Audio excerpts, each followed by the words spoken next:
He was much more upfront, Jennifer Hudson. Jennifer Hudson from Chicago, Illinois. Yes, sir. Says that you just finished work on a Disney cruise ship? Yes. Yes. You're here because you think you're the next American Idol? Yes, I do. You think you're the best that we can find in America? Yes. Go for it. All right. It's an evil wind that blows no good, yeah, yeah. It's a heartache, it's a heartache when love is gone. And there's no one blinder than you won't see.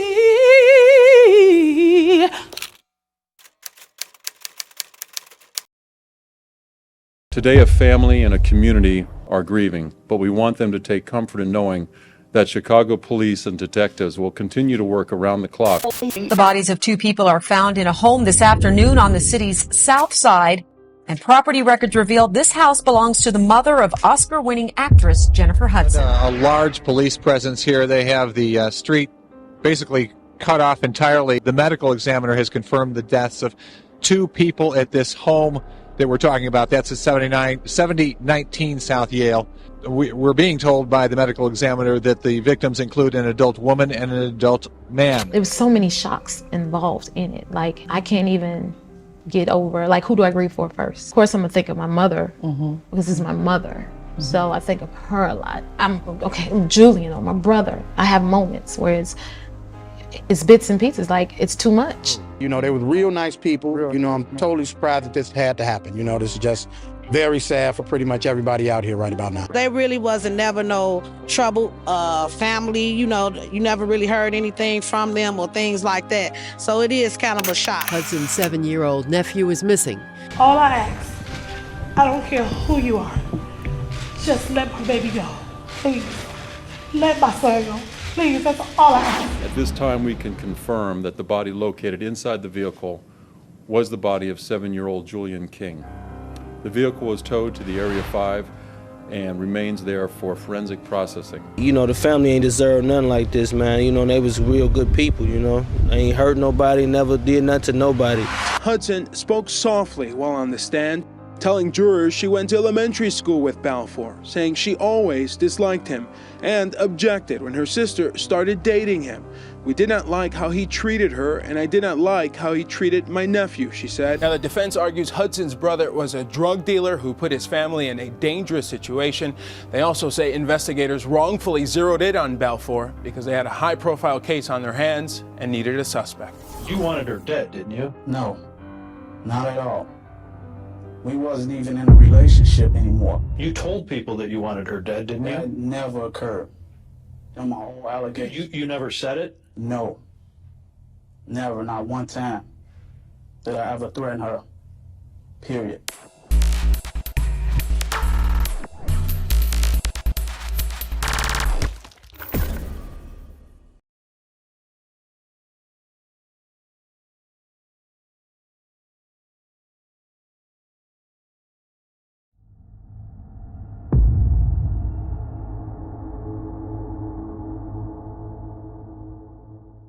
The Hudsons were known as a church-going family from the south side of Chicago. 3 children were born to Mother Darnell and Father Samuel Simpson. Samuel Simpson was a Greyhound bus driver who fathered 27 children, 11 girls and 16 boys. Although Samuel died in 1999 when the children were teens, Darnell cared for the household most of the time, even before his death. Darnell was a shy, quiet woman, but no stranger to challenges and struggles of life. However, she never let her circumstances define her. Instead, she used them as motivation to create a better life for herself and her children. Jennifer and her siblings, Julia and Jason, shared a unique bond that weathered the highs and lows of life. Growing up in the bustle city of Chicago, the Hudson siblings formed a tight-knit family unit that embraced love, music, and mutual support for each other. Jason was born on February 17, 1979, and described as a supportive and loving brother. He discovered his passion for mechanics early, and as a skilled mechanic, he was very reliable and respected by his sisters. Friends described him to reporters as a fun guy who liked barbecue, sports, and video games. He was a really nice guy, his neighbor told ABC News. Nobody ever had any bad blood against this man. Born on October 23rd, Julia is a woman of strength and resilience. As Julia grew older, she found her passion for driving and became a local school bus driver. She always offered her family a listening ear, a shoulder to cry on, and a helping hand. Jennifer's talent was evident even in their early years. Born September 12, 1981, at the age of 7, she honed her singing abilities in a local church choir and act in community theaters. At 21, she signed her first recording contract with Righteous Records, a Chicago-based indie record label, while working for Disney Cruise Lines aboard the Disney Wonder. Before she got her start in Hollywood, she sung as one of the muses from Hercules. I feel like it was just yesterday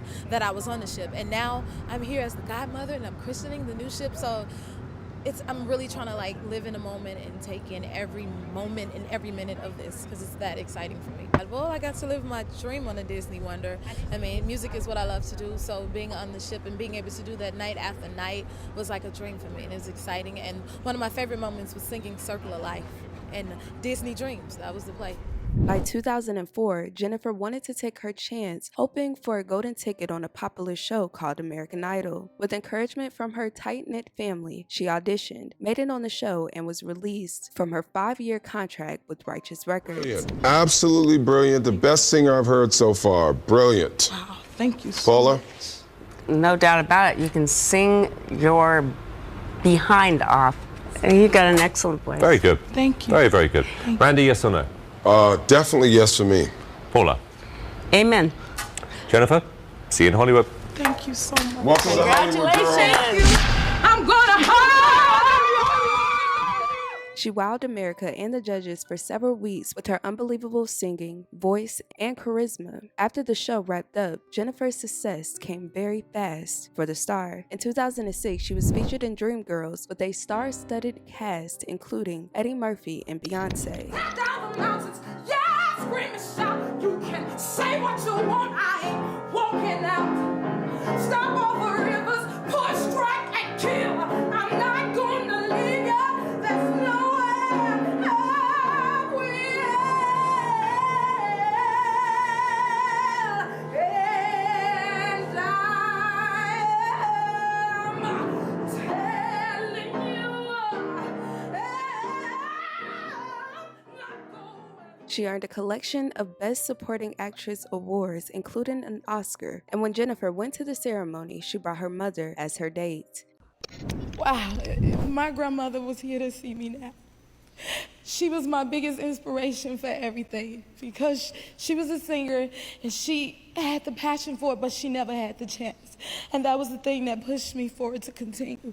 But I'm so grateful to have my mother here celebrating with me, my boyfriend, my sisters, and my brothers back home, and then I got 2 of them here. Thank you all for being here and supporting me. At that time, Jennifer was already carving her name for herself and was on the cusp of superstardom. But just as she was about to peak in her career, tragedy hit the Hudson family in the worst way.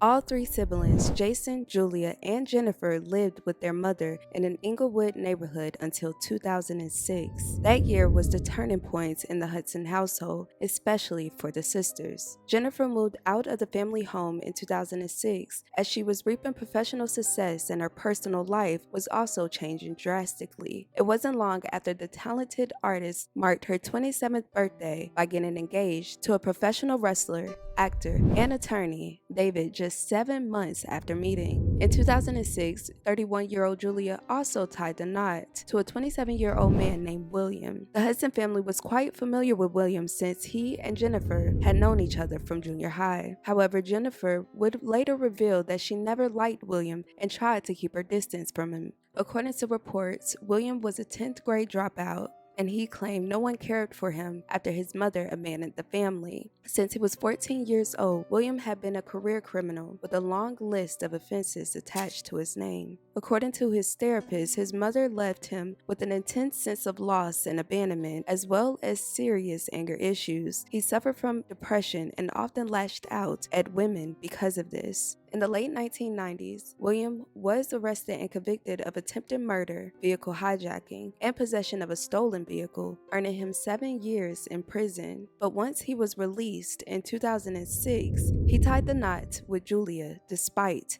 Jennifer's objection.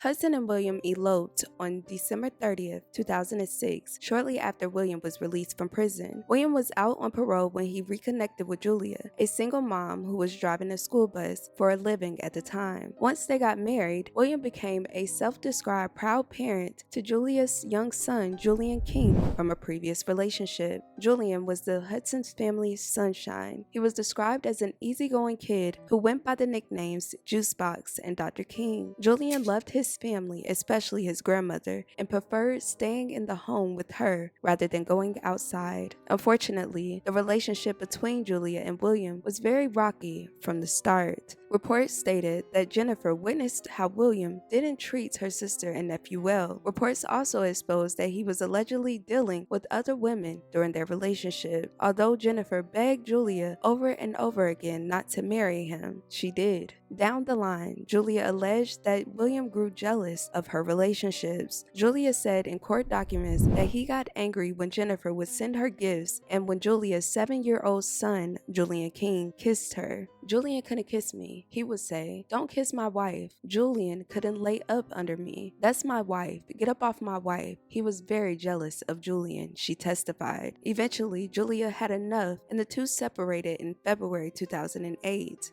However, they continued to have a physical relationship for months after they departed. Time and time again, he still tried to get back with his wife, to the point of allegedly threatening her if she wouldn't stay with him. She said William told her, quote unquote, "If you leave me, you will be the last to die. I'm going to kill your family first." However, she said she never reported any of the alleged threats to the police because she simply didn't believe him. But by May 2008, the Hudsons were officially over William as a whole. That same month, William was kicked out of their family home by Darnell, their mother. Consequently, Julia filed for divorce and soon after started dating again. Despite going their separate ways, William seemed unsettled. He allegedly harbored anger towards Julia and her family, while his ex-wife moved on with her life. According to reports, this allegedly opened the floodgates of rage and jealousy within William as through his eyes. According to his therapist, this situation was considered yet another woman in his life abandoning him. So on October 24th, the day after Julia's 33rd birthday, William allegedly returned to the family home to do the unthinkable.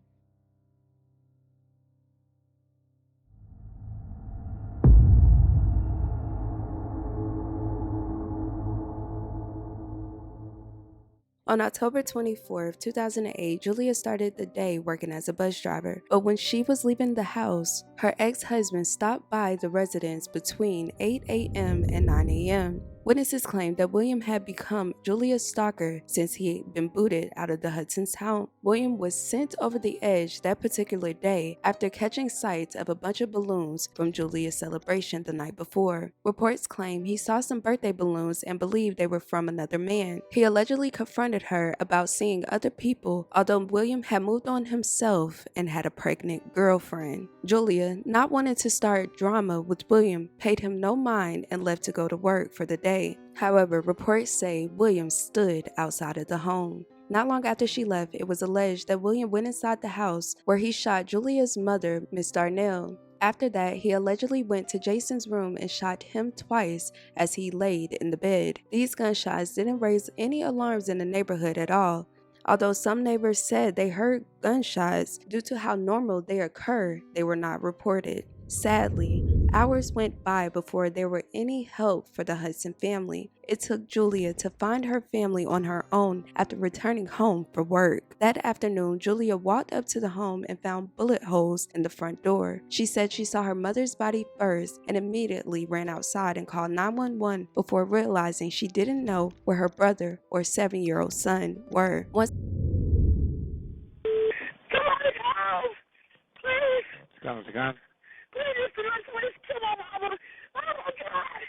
I don't understand what you're saying. You gotta stop screaming. Somebody kill my mother. Somebody kill my mother, please. Somebody did what?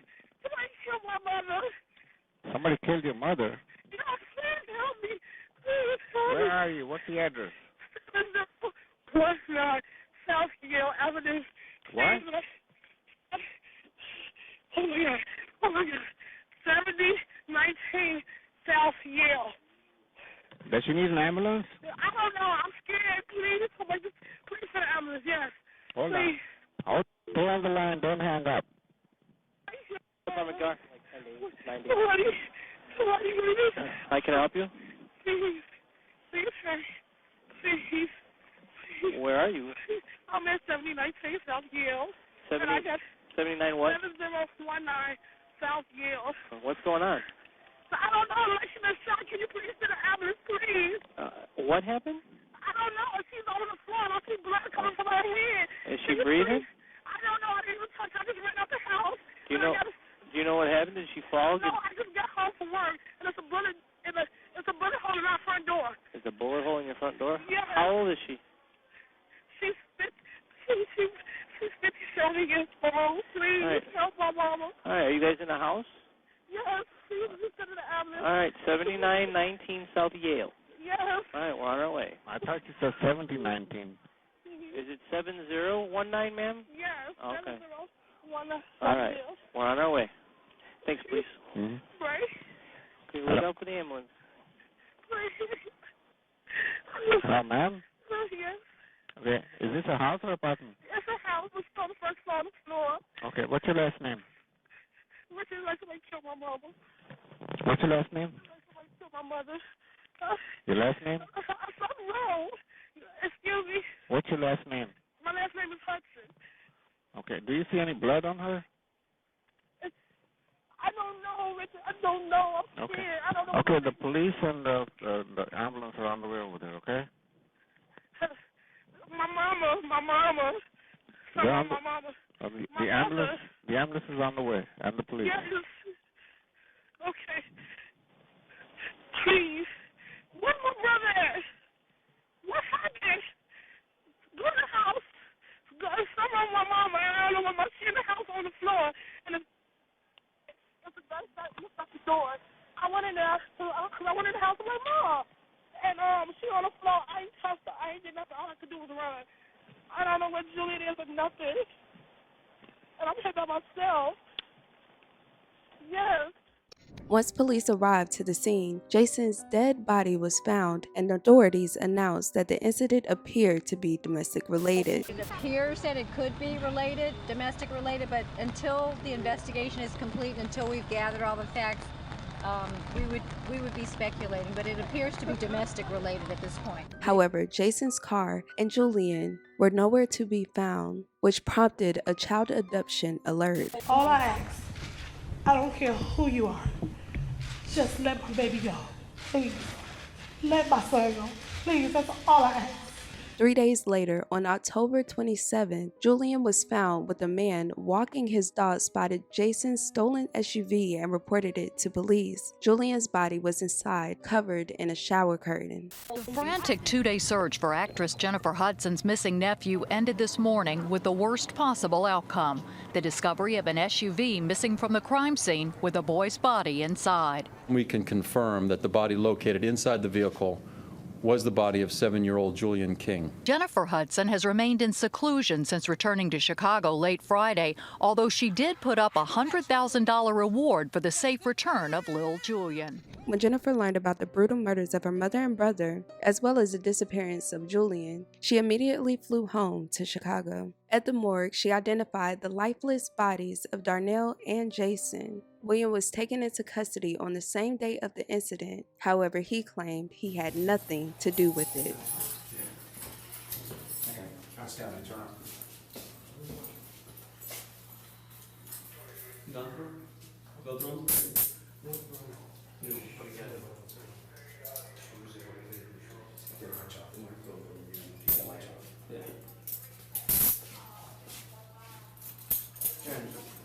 Running back your head.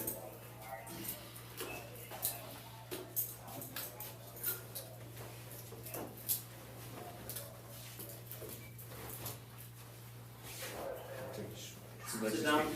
Take your belt off.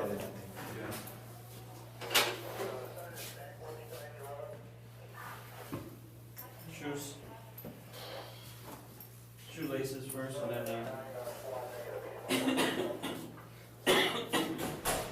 You said take the shoelaces? shoelaces first, and then you keep your shoes. We just want to look inside.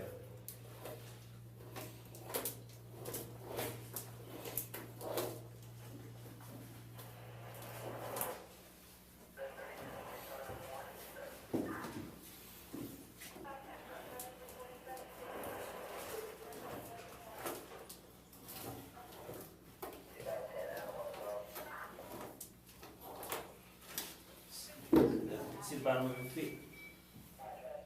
No, you can leave it on. Let's see the other one. Alright.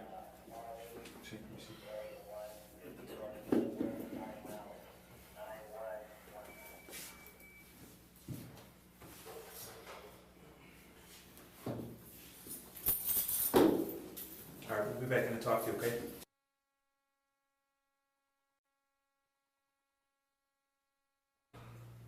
Hey, William, how you doing? Stand up for a minute, will you, partner?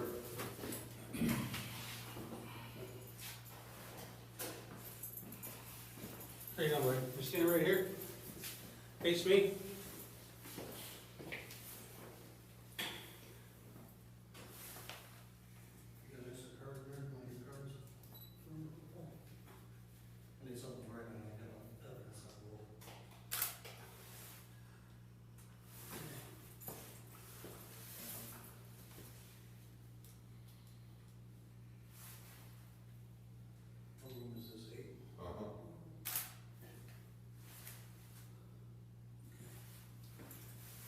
Turn that way, face the blue wall.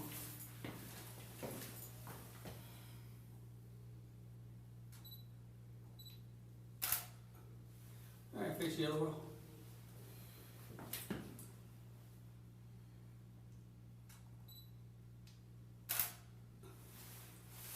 Okay. William, you can have a seat. When you're done, detectives Detective Kelly, okay? You have the right to remain silent, do you understand that? Anything you say can only be used against you in a court of law, do you understand that? You have the right to talk to a lawyer and have him present with you while you are being questioned, do you understand that? If you cannot afford to hire a lawyer, one will be appointed to represent you before any questioning if you wish. Do you understand that? You can decide at any time to exercise these rights and not answer any questions or make any statements. Do you understand that? Okay. And do you understand each of the rights I have given you? Knowing these rights, do you want to talk to us? What am I being charged with? Well, at this point, that's not up to us. It's an investigation at this point. Why am I here?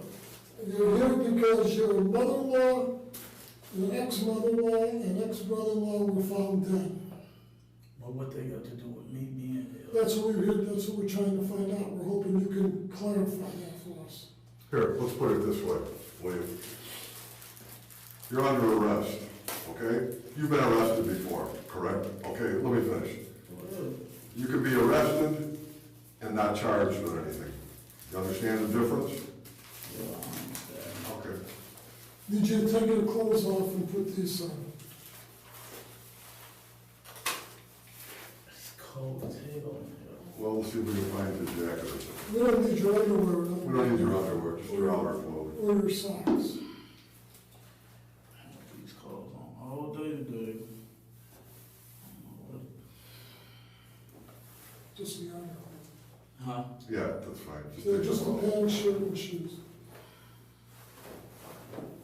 Do some, put you on your feet.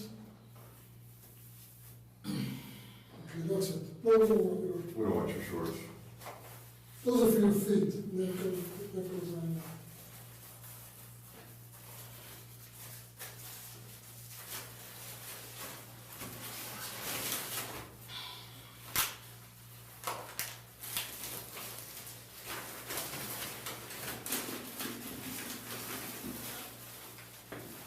How long ago? We'll see.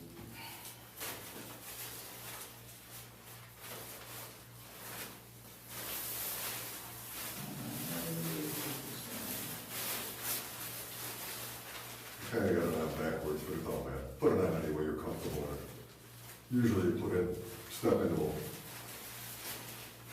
See what I mean? Just the opposite of the way you did it. Okay.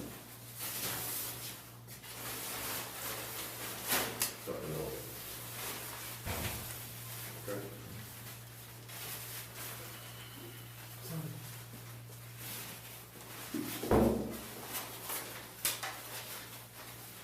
Why is your car over by the tunnel? I'm just gonna put it out for you, so you have a little privacy there.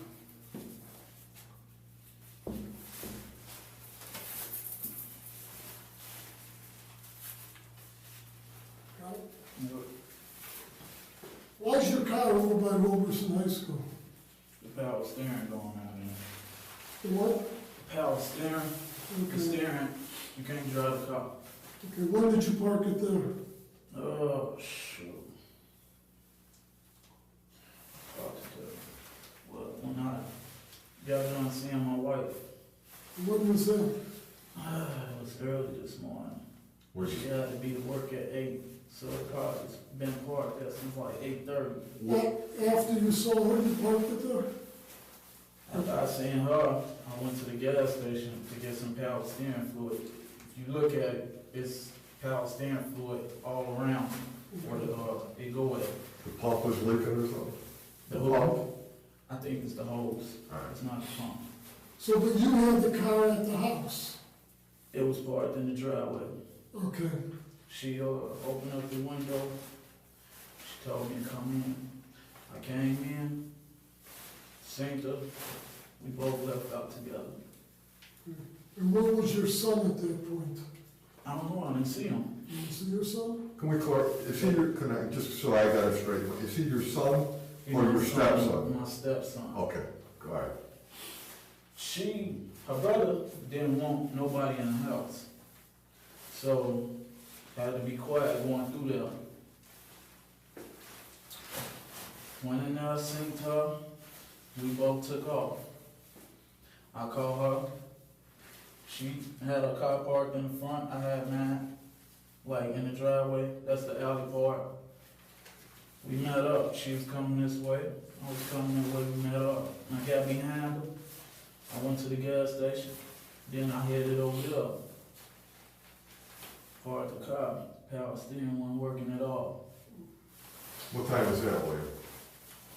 I'm guessing around like, she had to be to work at 8 o'clock, she was already late, it was like 8:15. So it probably had to been 8:30 that the car was parked over there. Where do you live now? Where do you put your head down like on a regular basis? 1925 South Spa. Where you were with this girl?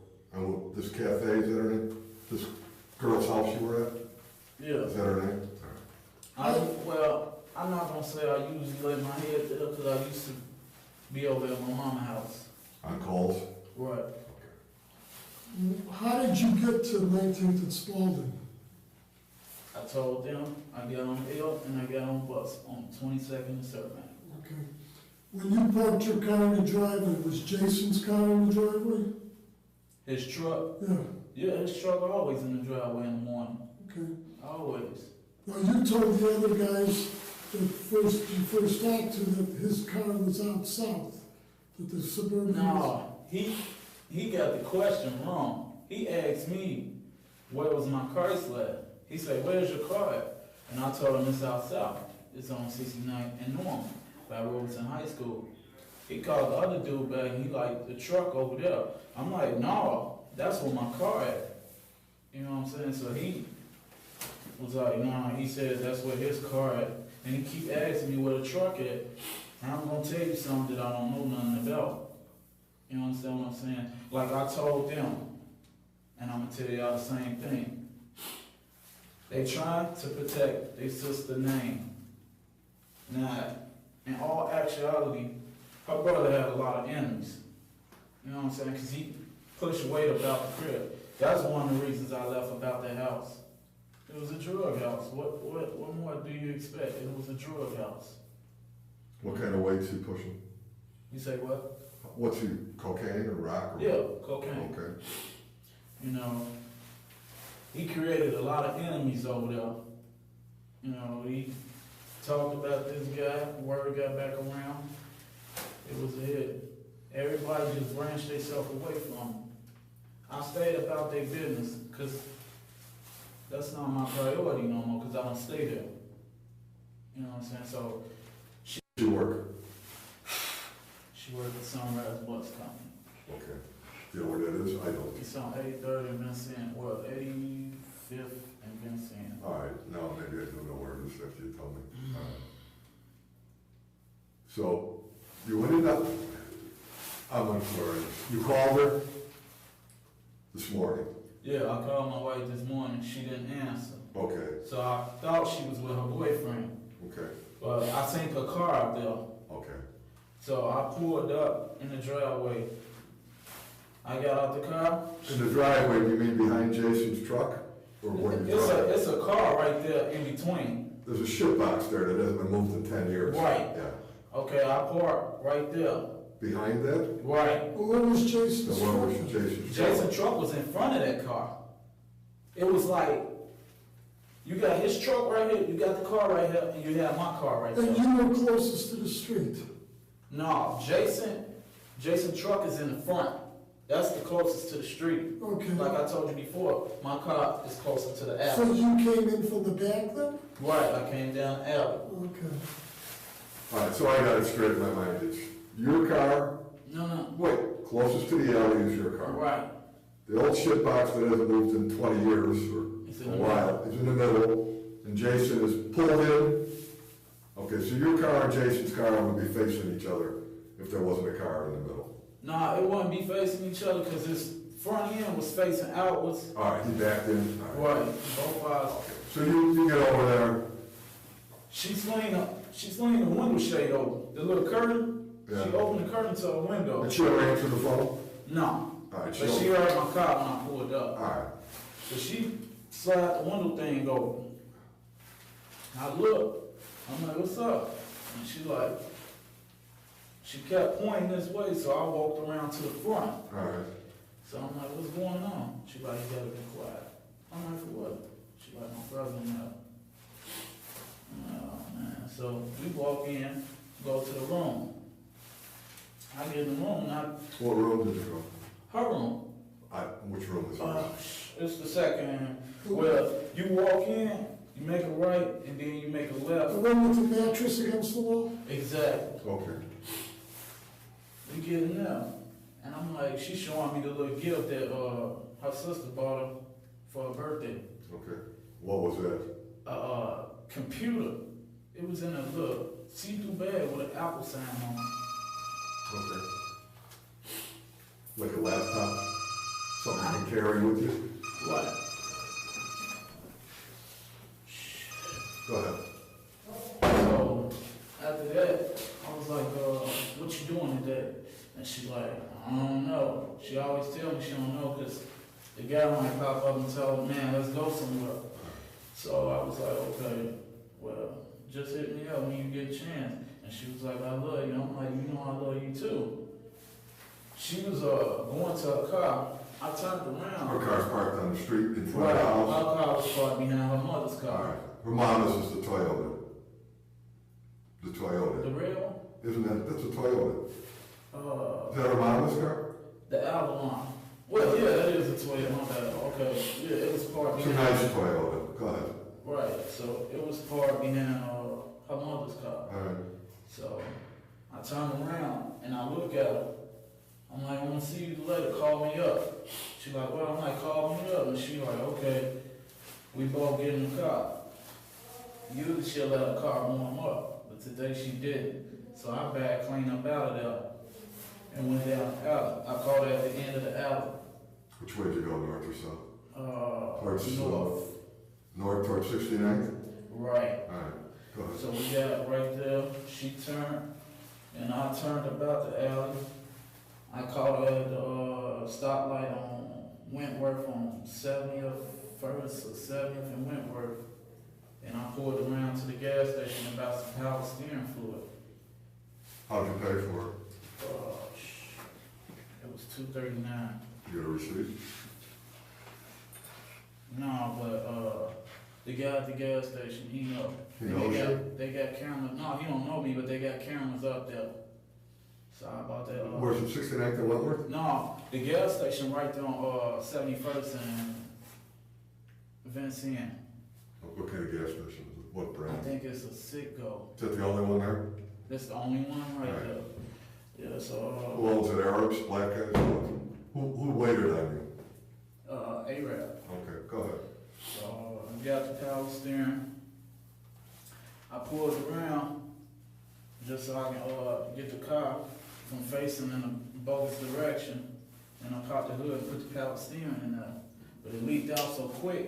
By the time I had got to 69th, I couldn't park on the side of the street where the school is. So I had to park it on the other side. And there was some construction workers out there. Some Mexicans out there. And after that, I had just walked to the L. Because the L right, Robeson School right here.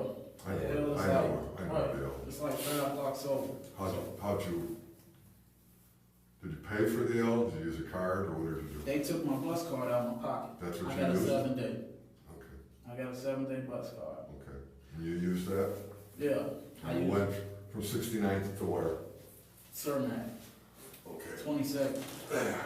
And I got on the Cermak bus and took it over there to Spalding. Okay. Do you know about what time that was? I think it was probably like around 10:10 or something like that. I know it was a little bit past 10. When you got on 69th Street, it was. Oh, shit. I think that was like around like, what, probably 8:30. Okay. 8:30. It ain't no exact time, but I'm just telling you that. Yeah, I know. I don't expect you to look at your watch every 2 seconds. No, but that's the time I had. Got on the L, took off. Got to 22nd and got on the bus. I waited on the bus for probably about 5 minutes, and it took me straight down. Where'd you get off at Kedzie or? No, Spalding.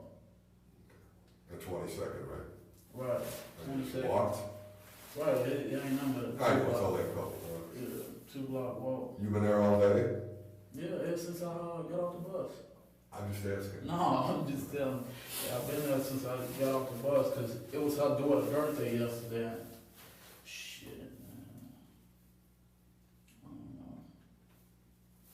Where'd you Yeah, sleep last night?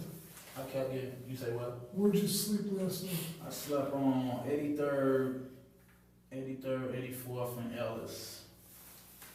83rd, 84th, and Ellis. Yeah. What's there? Cause she, huh? What's there? That's another one of my people that stay over there. People are abroad.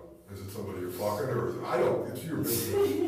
Or is it one of your people? It's a female, but I wouldn't call her no brother, not like that. Was she a relative or? No, she's just a friend. Just a friend? She's just a friend. You know her name and phone number and all that shit? I know her phone number. What's her Her name? name Diana Grant. Grant? Grant.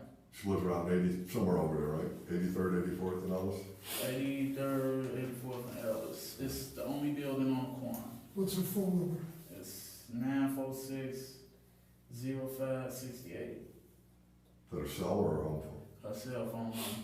Her number in my phone. Donna Grant? Right. Should tell you I was there last night. What time did you get there last night? Oh. I couldn't even tell you. Well, give me a ballpark.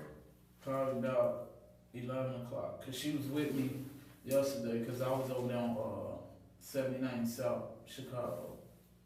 I was over there around about probably 8 or 9 o'clock. Last night? Right, cause my guy, van was stuck in the middle of the street. He ain't had no oil in it. Your guy? Some guy you helped? No, he my best friend. Okay. He stayed on 72nd and yeah. What about, again, nobody expects you to look at your watch every 5 minutes. Around 11, give or take, you ended up at her house.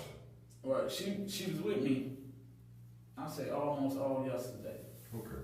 Cause I was with. Did your guy call you and tell you to come over after you're coming up with the van, or? Yeah. All right. And she was with you then? Yeah. Okay. We was right there by Maxwell. Okay. Who went to her crib? Just the two of you? Right. Who else lives there? Just her? She got kids? Or? Yeah, she lived, her father stayed there. This is a house or an apartment? It's an apartment. All right. Is her old man there? Her father? Her father, no, she stay upstairs, her father stay downstairs. She only stay in that. Is it a 2-flat? No, it's like what is it, a 3-flat? Okay, it's not a big fucking 20-unit apartment building. No. It's a lot of units in there, cause they got the front, and they got middle, and they got a back. Does it look like a 2-flat or a 3-flat that's just cut up? No, Mike, forget it. Forget it. It looked like So what time did you leave out of there this morning? Roughly like around 7:30. And you went where? I went over there to the area, on Yale. Why did you go on Yale? Huh? Why did you go on Yale? She always texts me. She texted me yesterday and told me not to go in. She wanted to see me. My wife did. Not to go in the house? Right. You got bad blood with Jason? What you mean bad blood? You don't get along. No, it ain't no bad blood. He just don't want nobody around, period, after what happened. Because when I was locked up. What happened? I don't know what happened. No, that's what I'm finna tell you. Okay, I'm listening. When I was locked up, they stole $1,500 out that crib. You did? No, I was locked up. Okay. When I was locked up, they stole $1,500 out that crib. I get out. Me and his sister, she called me up and was like, man, what's up? I'm like, man, I'm on the block. And she was like, where at? I'm like, I'm across the street. So she was like, come here, I want to see you. I'm like, you come to me, come from back of here in the playground. So she get to tell me about how they stole money up out of there. They go out of town, somebody break in the house, steal some drugs up out of there, you know, like I told you. They kicked the back door open. That's when Jennifer came into play. She had bars and locks, new doors and stuff put on there. How long ago is this that we're talking about? When did she had it done? Probably roughly like 4 months ago. All right. Like 4 months ago. How long has that family been living there? Well, I don't know, but like when I had moved over there when I was a baby, they was staying there. Okay. When did you, how old are you, 27? 27. How long did you live over there, 20 years? How old were you when you moved over there? About? Probably like 5 or 6. So they've been there 15, 20 years minimum, right? Right, that I know of. And But did you know she lived there before that? That's all. Yeah. All right. That's all we're trying to figure out, how long they lived there. we all grew up together. We all did. Me, Jennifer, and Jason. We knew each other well. Up until now. How long have they been doing away from your house? Well, I'm gonna tell you like this, it's probably been like a year and a half, or maybe 2 years. Jason keep a gun in the house? He used to keep 2 guns in the house. Where did you keep them? I have no idea. I didn't go in that boy room like that. Well, how do you know he had 2 guns? Shoot. His sister showed them to me. What kind of guns? I don't know. She just pulled them out. And that was Which it. sister? Your wife? My wife. Okay. She knew where it was. She knew where everything was that he had. You know what an automatic and a revolver, the difference, don't you? You say what? The difference between an automatic and a revolver? Yeah, that's a revolver on your hip. Right. What did you see? What They kind was automatics. They looked at like to tell you the truth, they looked at like some little guns, like probably a 9 or something. 380 or a 9? Something like that. It looked at like 2 3/8s. When's the last time you were actually, oh, that was this morning. Yeah. Before this morning, when was the last time you were in there? Oh, last time I was in Are you two divorced or getting divorced or? No, we're not divorced. We weren't planning on getting no divorce. Are you for a real marriage? Yeah. Okay. I got marriage certificate and all that. I believe you. But you're not that baby's, you're not the little guy's father. Who is I'm the not father? his real father. That's what we mean. His biological father. Well, I'm not his real Who is his biological father? Do you know? Yeah, I know. His name Greg something, probably Greg King, because his last name is King, and I'm quite sure she gave him King or Kane? King, like King. K-I-N-G. Greg King. Where's he from? He over there for Lawrence, he's on 71st and Lawrence. What's he all about? Oh, Greg? Yeah, I don't know. I'll tell you the truth, I really don't know. I see him a couple of times and that's it. I say what's up to him and he keep going. He take care of the kid? Money-wise or anything like that? If you know. From what she was telling me, he was giving her $50 a month for him. But he was well taken care of anyway, because I was taking care of him. I don't mean he wasn't well taken care of. Don't jump to conclusion. I just mean I was just it's the saying, guy taking care of him, that's all. Yeah, You know, there's some guys who have 50 kids out there and they don't do shit for any of them, you know that. When's the last time you saw him? Did he come over to the house? He came over to the house one night while me and my wife was outside talking. But it was late at night, it was probably like at 11 o'clock. How long ago? It was real hot that night. Probably like 2 or 3 months ago. There bad blood between you and him? Her and him? I don't know about her and him, but... Like she ever motherfuck him? You know, I mean... She ever who? She ever motherfuck him? Like talking to you and say that fucking guy never gives me no money? That kind of shit. She talk about everybody she used to be with, period. Same she way. talk about him. She talk about you and she's not with you, probably. Probably. That's how it works. You know how it goes. Greg a good guy. You know, he probably made a little mistakes and whatever. Is he a working guy? No. He got... He has other interests? 3 baby mamas. Okay. That says it all for him. Who lived in that house besides the mother, the brother? Your wife just moved back in there?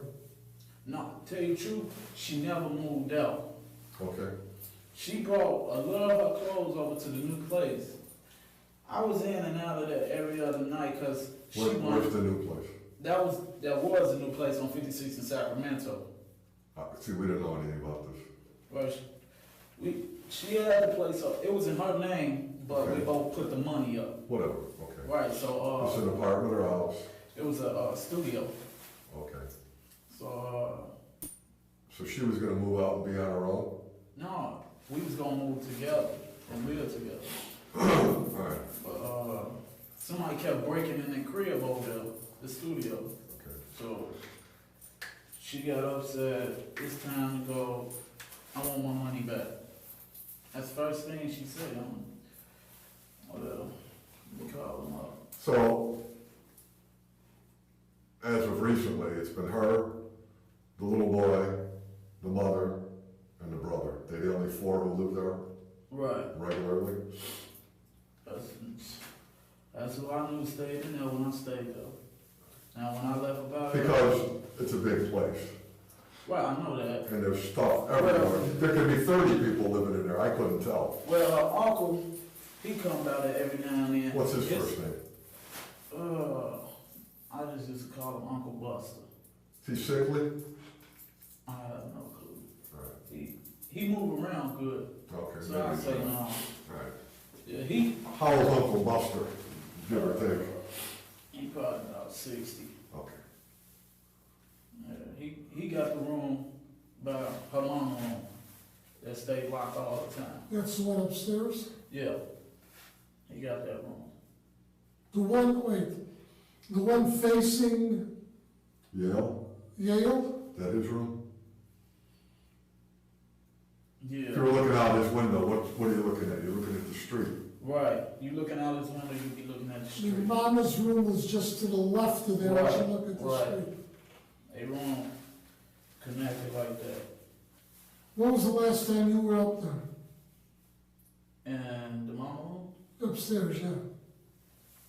When her mama went out of town, my wife called me, come upstairs through the back door. And You want some coffee? It's warm. You want some coffee? No, I don't drink coffee. Want a pop? No, I don't drink water. I'll take Just some give water. this to them guys. We'll be right back.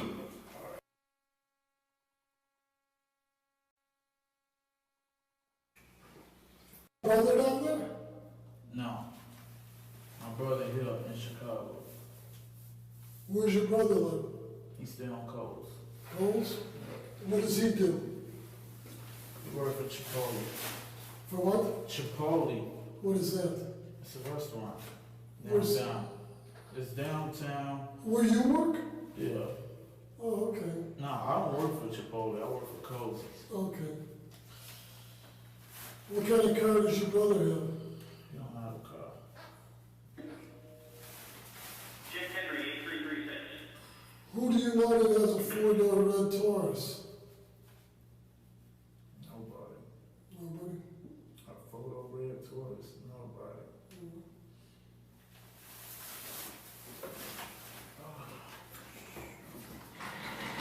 Can you please bring me something? I'm gonna see if there's anything here right now.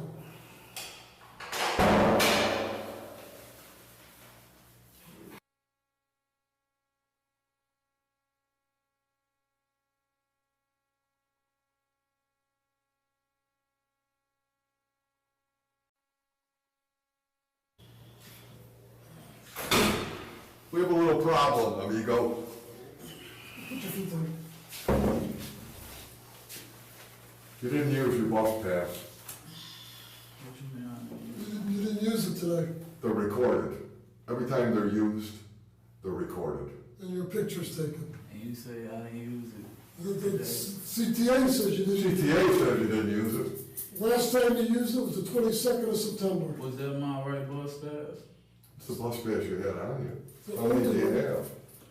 No, my girl got a 7-day too. That's what I'm saying. What one did you have on you? I have my bus card on me, some money. They took it out of your pocket, so it had to be yours. No matter whose it wasn't used. Everything they took out my pocket, they threw on the floor in the house. So, I don't know. That my bus card was used today. No BS. Your girlfriend says you didn't get there till about 11 o'clock.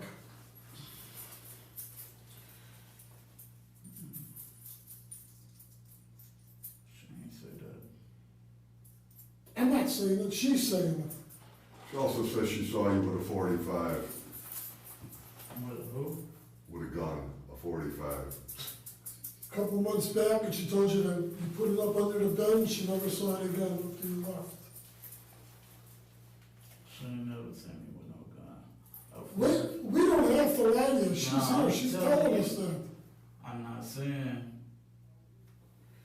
I'm telling you. I don't even own a gun. Don't have a gun. What we're interested in is this kid, where's the kid? Here we go with this. I don't know where he at. I don't.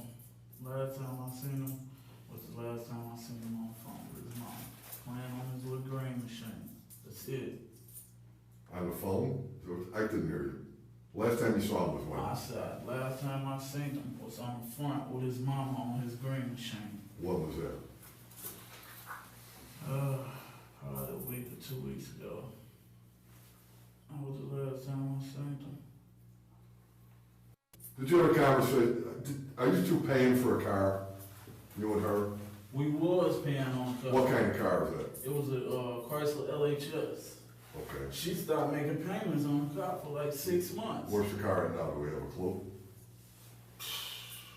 When's the It was last time? stolen off the block of 70th and Yield. Was it stolen because you were 6 months behind? I don't mean you stole it. No. I came from work. Bam, the car was sitting on the block. We called the police, made a little police report. They never found the car. You made a report? Yeah, Whose name's on the report, yours or hers? both of us. Did you have a discussion with her this morning about the payments for the car or something like that? She called me and told me Overland Bond said something about they're gonna start taking money out of the check. They already done called my job a long time ago and told me the same thing. Can I ask you a real stupid question? When you bought the car, did you buy insurance? Yeah, I have insurance on that car. Did you have theft insurance? What kind of insurance? Or did you, what year is this LHS? 96 or 97, something. What'd you pay for it, about? It was running like almost 13 grand. Let me try and explain this to you in a way, I'm no expert on this, but when you buy a house, or if you buy a car, you have to have insurance on it, because if my car was stolen and I'm making payments, I ain't gonna make them anymore, okay? Because I'm not driving it and it's gone. No, that's what the insurance company told us. Because you're pain right here in my stomach. Why for what? It being cold. Right here.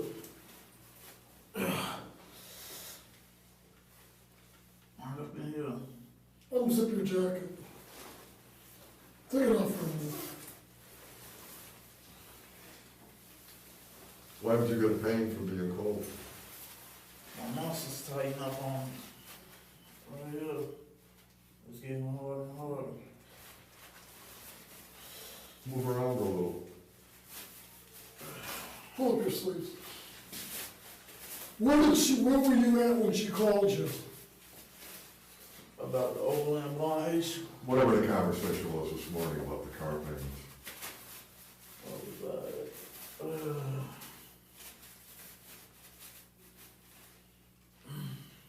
I think I was just coming around.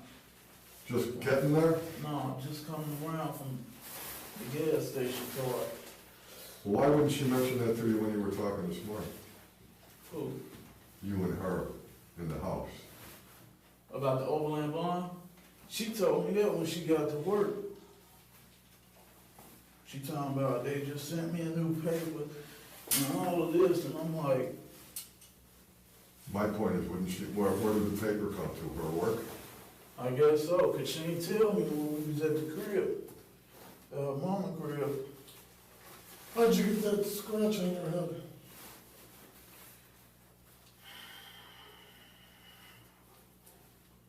The one that's a mold now. Pardon me? The one that's a mold now. Well, that's a mole up there? Yeah, it's a mold now. Okay. It looks like a scan, sorry. No, it's not, I'm scared. So what time did she call you? I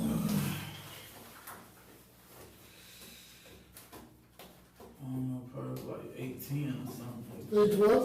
Probably like 8:10 or something like that, I'm not sure. You told me you were in her house at 8:15. Say she was running late. Yeah. Exactly. I just said I'm not sure what. Okay, according to your cell phone, she called you at about 9 o'clock.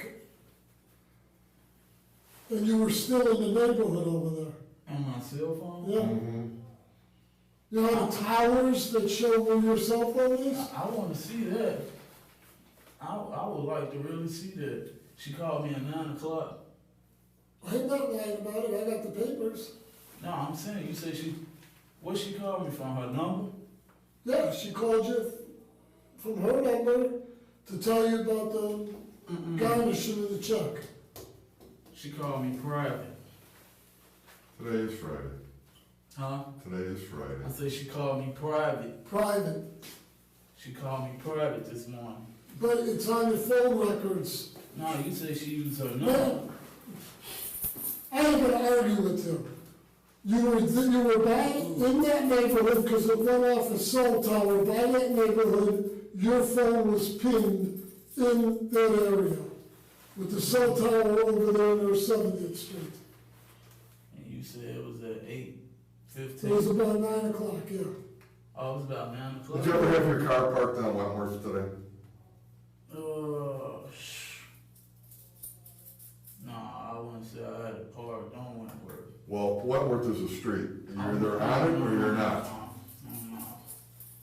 Did you ever get out of the car after you parked it on Wentworth and walk back towards the house where she lives? No. Did you, after, no matter what time you left her house this morning, did you ever leave with anything in your hands? When I left her house? Like a box or something like that, or a crate? No. No. Hell no. I left her Were you house. parked on Wentworth or not? No. You never were parked on Wentworth? No, not that I recall. Well, it hasn't been that long. I know. We're not like asking you about a year ago, you know? No, I'm not. Hell no. Here's the main concern right now, is about your stepson. I know. That's not my main concern. That is the concern.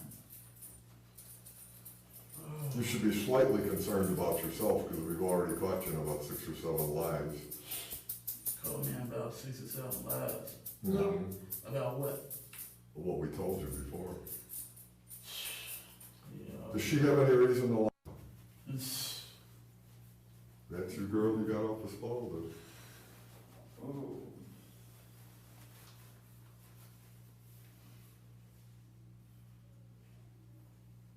Your phone records also indicate that you were calling her when you said you were at her house. You said my phone records. Mm-hmm. We have them all. And you just said I was talking. You called her, yeah, you called her about 10 minutes to 11. About 10 to 11, you're calling her. Yeah, so why would you call her if you were at the house? From 10 o'clock on. Why would you call her? You don't know? We don't know either. I need to see these records. Listen, we're not making it up. No, I'm just saying, because I'm not recalling this, what you talking about. Well, here, if I was at home with my wife and she was in another room, why in the name of fucking God would I call her on the phone? That is retarded. That is strange, isn't it? That's fucking retarded. Mm-hmm. So that shows that you were outside of her house when you, at 10 minutes to 11. When you said you were there. And you can argue with the CTA about whether or not you used your bus pass, but they make records of everything. I know I used my card today. Well, you sure as fuck didn't use it when you said you used it. You said what? Just what I said. You didn't use it at 69th Street, and you didn't use it since September 22nd, according to them, okay? I'm not Mr. CTA, so, but that's why they do, they track everything. What was the 22nd? About, That was a month ago, Wednesday? almost. The 22nd of September. October. The last time you used that card was the 22nd of September, that's a month ago. I don't care if you used it 50 times yesterday, we're not dealing with yesterday, I'm we're just dealing with saying, today. 'cause it shouldn't even be working, a Saturday.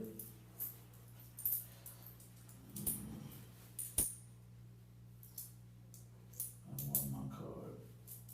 It had to be an old ass card. Where'd you get the card, where you buy it? You said what? Where do you buy the cards at? I got all my cards from the currency exchange. Where? 79 different cents, sometimes downtown. All different currency exchange? You say what? They all sell them? I have no idea, I haven't been on a bus in 40 fucking years. How come you didn't meet her last night when she came over to 83rd and Ellis? Because I didn't hear my phone ringing. I didn't hear my phone ringing. Why didn't you hear your phone? Were you fucked up? No. Were you drinking it all yesterday? Or during the night? You can be as drunk as you want to be, okay? We don't care. I know that I wasn't drunk. I was tired, but I didn't hear the phone ring. I wanted to. Did you drink during the night? No. You never had a drink yesterday? Not at all. You have no idea where that boy is. No, but I'm asked, what do... You gotta understand, we're catching you in all these lies, and that doesn't look good. Yeah, I kind of figured you was gonna say that, but what do yesterday got to do with today?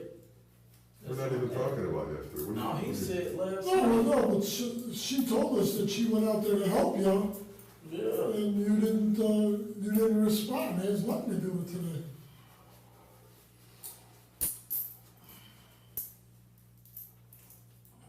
Let me put it to you this way. If that little boy turns up DEAD somewhere, you're gonna have a problem. What you mean? I'm gonna have a problem. That's what I said.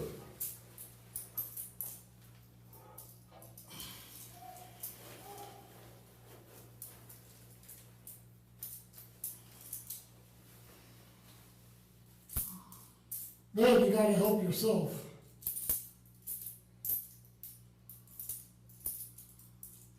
Nobody can help you but you. Your former wife, or your current wife, whatever she is, says that they suspect you of taking Jason's .45 automatic out of the house. In July. In July. Well, hey, how would I know that? You think I'm making it up? And another relative saw you with it. You say what? And another relative saw you with it. That's what they're saying. You said another relative saw me with it? Man. No, actually a friend of a relative. That's what they're saying.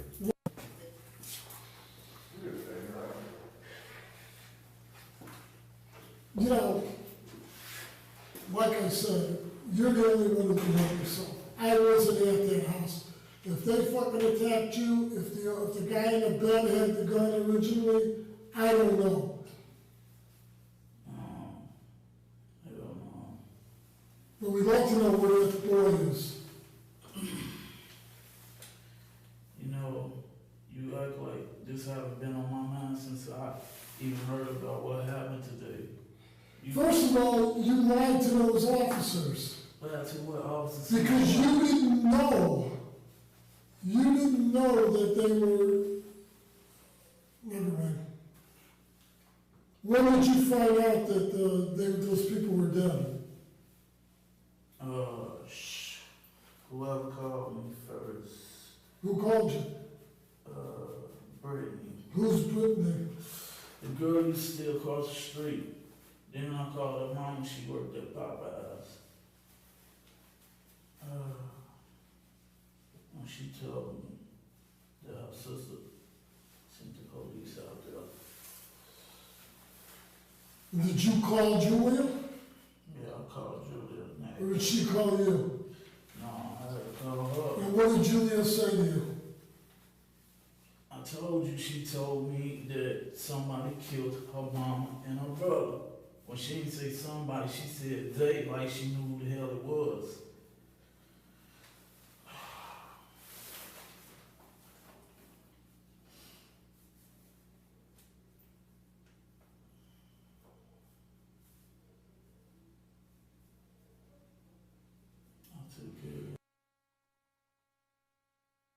He was held for the maximum of 48 hours allowable without filing criminal charges against him, but that was until they found the murder weapon in the vacant lot and witnesses. After that, he was transferred over to the Illinois Department of Corrections on a parole violation for being arraigned with multiple first-degree murder charges, but pleading not guilty.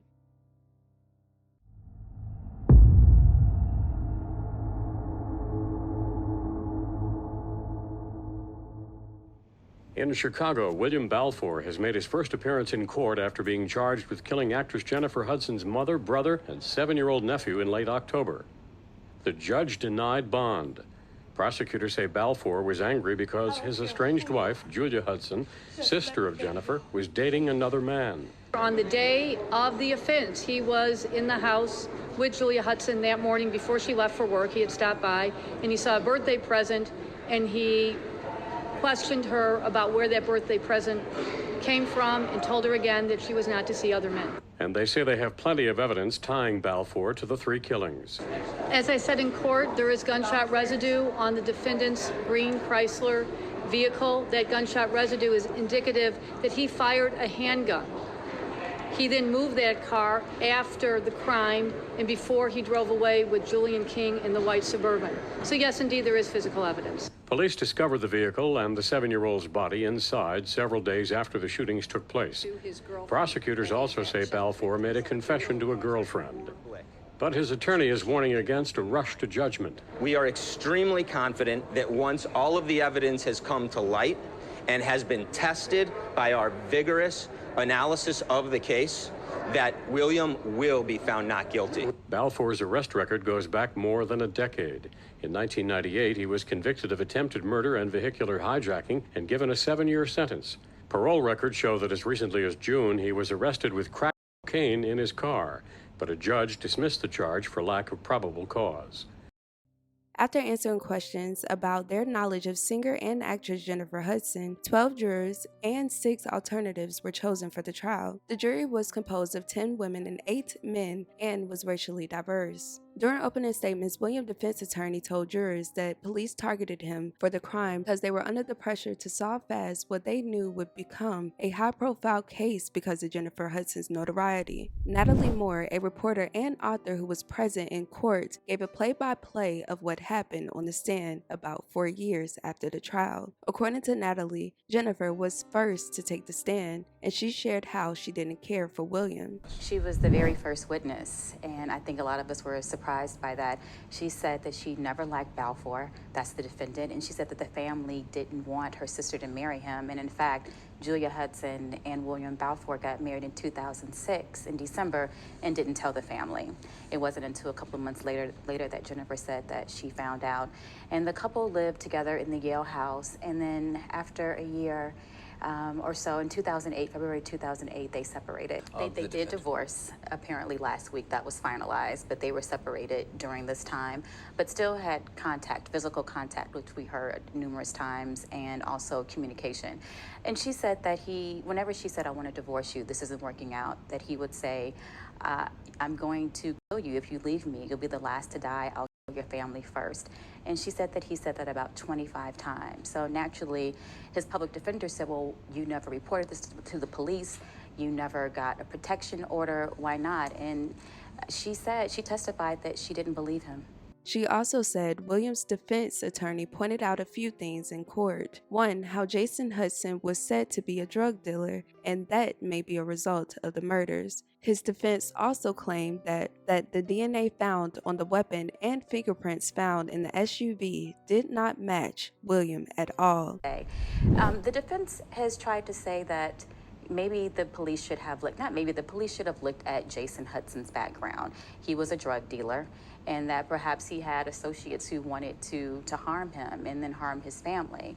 And the prosecutors jumped ahead of that today, and they had different witnesses testify that Jason did not sell drugs in the home. In fact, a half-brother named Lonnie Simpson, who lives in Michigan, and he didn't become acquainted with the Hudson siblings until 1998. He said that he sold Jason the gun, and that's the gun that he owned that prosecutors are saying Balfour stole out of the house on Yale, and that is the gun that was used in the murders. Now, back to yesterday, the defense is saying that there's no DNA evidence of Balfour on that gun. but in fact, it was the gun that was used in the murder. But it was the testimony from his then pregnant girlfriend that blew the entire court away. She testified that William told her to lie to the police about his whereabouts on the day of the murders. She initially agreed because she loved him, but she did not want to get in trouble. However, later, she changed her mind and told the jury of her conversation with William after he attacked the Hudson family. William's phone records were also an indicator that he may have been responsible. The testimony from a forensic investigator told the court how he pinged William's location using cell phone towers to both scenes of the murders. The jury deliberated 18 hours before finding William guilty on 3 counts of murder and several other charges in connection with the October 24th deaths of Darnell, Jason, and Julian. After the verdict, jury members described the process they used during their almost 18 hours of deliberations. First, they voted on whether each witness was credible or not. Then, they created a timeline of the crime to compare it to the alibi Williams' attorneys outlined during the trial. When the jury got around to take its first vote, it was a 9-3 favor of conviction. Some of us tried our best to make him innocent, but the facts just weren't there, a juror told reporters. Before he was sentenced, William was allowed to make a statement in court. My deepest prayers go out to Julian King. I loved him. I still love him. I'm innocent, Your Honor. Not long after, William was sentenced to life without parole. In 2014, the sisters founded the Julian D. King Foundation. They also created a day called Hatch Day, where they go around giving local school supplies to children in need. The sisters also created the Hudson King Foundation for families of slain victims who have lost relatives to violent crimes. They want to make sure to help other people who have been in similar situations. Whereas Julian D. King was born in Chicago, Illinois on August 14, 2001. Jennifer Hudson just couldn't hold back the tears. A mayoral proclamation naming this Julian King Day in Chicago. Why was it so important for you to be there each and every day? That's very easy to answer. My mother would have been there, so I had to be there every step of the way. Both of us did. Like, she never missed a beat, and to honor them and to do what we were taught to do, what we saw as example growing up, that was the only thing to be done, was to be there. So nothing else mattered. We had to be there. To have a vision and then to see it manifest and happen, and then to see so much beauty and love come from it, that's our ultimate goal. Are things beginning to get back to normal for you? I feel like as though we have like a new beginning, and it's beautiful. You know, we're still blessed, and I mean, we've had our loss, but we're finding our way. In February 2016, William was interviewed by a local news station in Chicago. This was his first publicized interview since his conviction. During that interview, William stated that his sentence was due to a giant conspiracy that included the police, witnesses, and that he had nothing to do with the murders. So now I can tell my side of the story of what happened on October 24th of 2008. We heard a loud bang.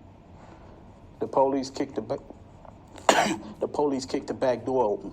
It wasn't no resistance or none of that, because they came in full force and put me right on the ground. We didn't know who it was. It could have been anybody. Well, if you're getting calls about people killed and your face is on television and the police are about to come through your door... Right, that's one option. Well, what would the other option be? It could have been anybody. You understood why you would be a suspect, right? As far as what? As far as the murders. No, I didn't understand. You didn't understand why you would have been considered a suspect? No. For what? Everything that was said in trial about me making threats or anything like that, it was all new to me. All. My whole team wasn't ready for trial. They basically said that they wasn't ready for trial, but we was forced to trial. I mean, they done tested everything, and I was cleared of it. Evidence, the keys, was processed a month later. What police department take evidence off somebody and process it a month later? Keys that they saying that was in a file cabinet, locked up in the sergeant's office. Who is to believe that?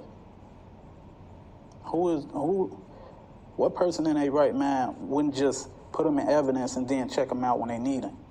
You did everything else that you took up off of me like that, processed the same day or the next day. I mean, there was a lot of stuff that was done that I just can't remember right off back, that was wrong. That was truly wrong. Are people to believe that the key, the video, some of these statements, that those things, had they been presented, would have resulted in you being acquitted? Yes. These things show, in your opinion, that you didn't do this. Exactly. Is that right? Exactly. What about the gun? I forgot about the gun too. When Jennifer Hudson testified, she said that she would tell her sister over and over again not to marry you. Were you aware of that? No. What kind of... I mean, when the relationship that we had, when she comes around, it's always hi, or what's going on, or bye. I mean, this is a female that I grew up with. We went to the same elementary school. If you didn't kill Jennifer Hudson's family, who did? I don't know. I mean, I could sit here and speculate to many names and just throw them out there to you. It still wouldn't solve it, period. The thing that got me is when my ex-wife got up on the stand and she knew for a fact that I never made a threat to her. When they was asked why didn't she get an order of protection, she said she didn't believe me. I mean, I can assume that she had something to do with it, just off of that fact. Your ex-wife? Right, but I'm not going to do that. Well, you just did. No, I said I can assume that. I'm not saying that she had something to do with it. I didn't do that. What motive would she have? I don't know. I say I can assume that she had something to do with it. But I just said I'm not going to do that. You can understand why you were convicted, can't you? Yeah. I can understand it. You just don't agree with it? No. I'm never going to agree with it. You remember what the judge said about you when he sentenced you? You remember Judge Burns? Yeah, I know who Judge Burns is. I just don't remember what he said. Judge Burns said, "Your heart is an Arctic night, and your soul is as barren as dark space." You understand what that means? Yeah, it's his opinion. Do you have a heart and a soul? Of course I do. It's not what he said it is. And you don't know who did it? No. Or you're just not willing to say? No, it's nothing like that. It's nothing like that. You know how many people are steady getting out of penitentiaries for something that people think that they did and it wasn't true? For prosecutorial misconduct? For police misconduct? Abuse of discretion? I mean, all those words mean something, Mr. Gowdy. All of them. It just takes a matter of time. It's like a needle in a haystack. You gotta find it. Only way you're gonna find it if you lift it up and it fall out. And you think you're capable of finding that needle on your own? I think I'm on the right path. The right path being what? As far as doing my own legal work. Studying. Getting right to the point. Do you think you should be someday exonerated for what happened? I believe so. My whole team wasn't ready for trial. They basically said that they wasn't ready for trial, but we was forced to trial. I mean, they done tested everything, and I was cleared of it. Evidence, the keys, was processed a month later. What police department take evidence off somebody and process it a month later? Keys that they saying that was in a file cabinet, locked up in the sergeant's office. Who is to believe that? What person in their right mind wouldn't just put them in evidence and then check them out when they need them? You did everything else that you took up off of me like that, processed the same day or the next day. I mean, there was a lot of stuff that was done that I just can't remember right off back. That was wrong. That was truly wrong. Are people to believe that the key, the video, some of these statements, that those things, had they been presented, would have resulted in you being acquitted? Yes. These things show, in your opinion, that you didn't do this. Exactly. Is that right? Exactly. What about the gun? I forgot about the gun too. When Jennifer Hudson testified, she said that she would tell her sister over and over again not to marry you. Were you aware of that? No. What kind of... I mean, when the relationship that we had, when she comes around, it's always hi or what's going on or bye. I mean, this is a female that I grew up with. We went to the same elementary school. If you didn't kill Jennifer Hudson's family, who did? I don't know. I mean, I could sit here and, yeah, I can understand it. You just don't agree with it? No. I'm never gonna agree with it. You remember what the judge said about you when he sentenced you? You remember Judge Burns? Yeah, I know who Judge Burns is. I just don't remember what he said. Judge Burns said, your heart is an Arctic night and your soul is as barren as dark space. You understand what that means? Yeah, it's his opinion. Do you have a heart and a soul? Of course I do. It's not what he said it is. And you don't know who did it? No. Or you're just not willing to say? No, it's nothing like that. It's nothing like that. You know how many people are steady getting out of penitentiaries for some that people think that they did, and it wasn't speculated to many names and just throw them out there to you? It still wouldn't solve it, period. The thing that got me is when my ex-wife got up on the stand, and she knew for a fact that I never made a threat to her. When they was asked why didn't she get an order of protection, she said she didn't believe me. I mean, I can assume that she has something to do with it, just off of that fact. Your ex-wife? Right, but I'm not going to do that. Well, you just did. No, I said I can assume that. I'm not saying that she had something to do with it. I didn't do that. What motive would she have? I don't know. I say I can assume that she had something to do with it. But I just said I'm not going to do that. You can understand why you were convicted, can't you? Me and you, and we talking.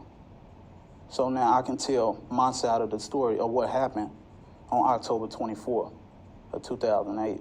We heard a loud bang. The police kicked the back door open. It wasn't no resistance or none of that, because they came in full force and put me right on the ground. We didn't know who it was. It could have been anybody. Well, if you're getting calls about people killed and your face is on television and the police are about to come through your door... Right, that's one option. Well, what would the other option be? It could have been anybody. You understood why you would be a suspect, right? As far as what? As far as the murders. No, I didn't understand. At all. You didn't understand why you would have been considered a suspect? No. For what? Everything that was said in trial about me making threats or anything like that, it was all new to me. In response to the interview, the Chicago Police Department said CPD stands firmly behind their investigation, which was based exclusively on the facts and evidence of a senseless murder. William is now serving his life sentence in Stateville Correctional Center near Joliet, Illinois.